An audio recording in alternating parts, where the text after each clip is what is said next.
Okay, now that you've watched the law of sines video, I'm going to give you a little bit more information about the law of sines and solve some problems that you have in your textbook.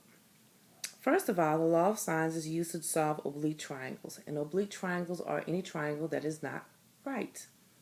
Oblique triangles can have 3 acute angles, or it can have 2 acute angles and 1 obtuse angle.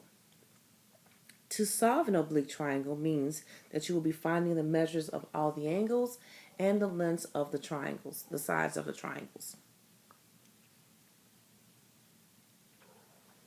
Now, when we label oblique triangles, we're pretty much uniform. I drew a triangle for you. I have my angles labeled A, B, C.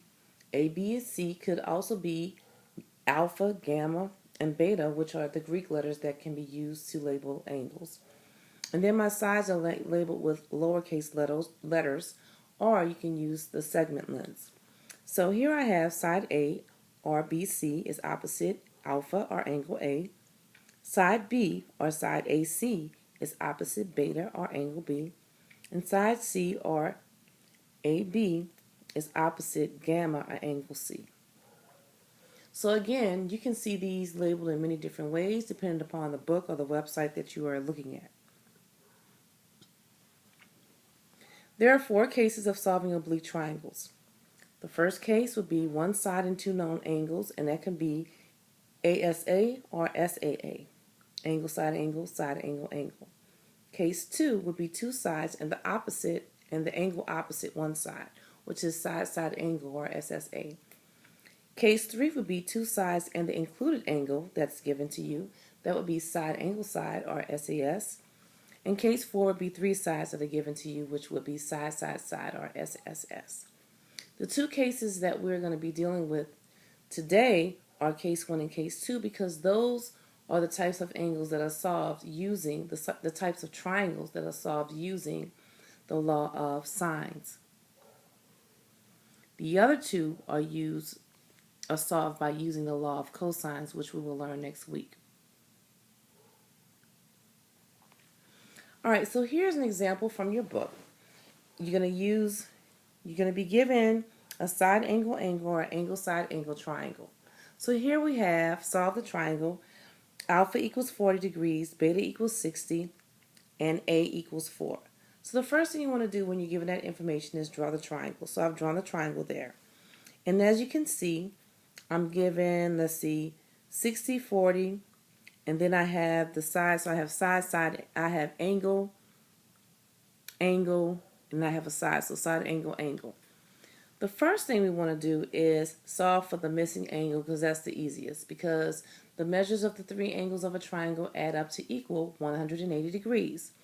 So here I have written alpha plus beta plus gamma equals 180 degrees. That means that gamma is equal to 180 minus the sum of alpha plus beta. So all I do is substitute. So I have 180 minus the sum of 40 plus 60. And I have gamma is equal to 80 degrees. So that's the first part. We have the one angle that is missing. The second part is finding B and C. So here's where we use the law of sines. And the law of sines, as you saw previously, is the sine of alpha divided by A, which is equal to the sine of beta divided by B, which is equal to the sine of gamma divided by C. So the first thing you want to do is substitute your given values. So I've substituted the sine of 40 divided by 4 equals the sine of 60 divided by B, which is equal to the sine of gamma, which I really can put 80 here. So I'm just going to write 80 because that's what gamma is, 80. The sine of 80 degrees divided by C. So first thing we're going to do is solve for B. So I'm going to set up my proportion using those 2 fractions. Sine of 40 degrees divided by 4 equals the sine of 60 degrees divided by B.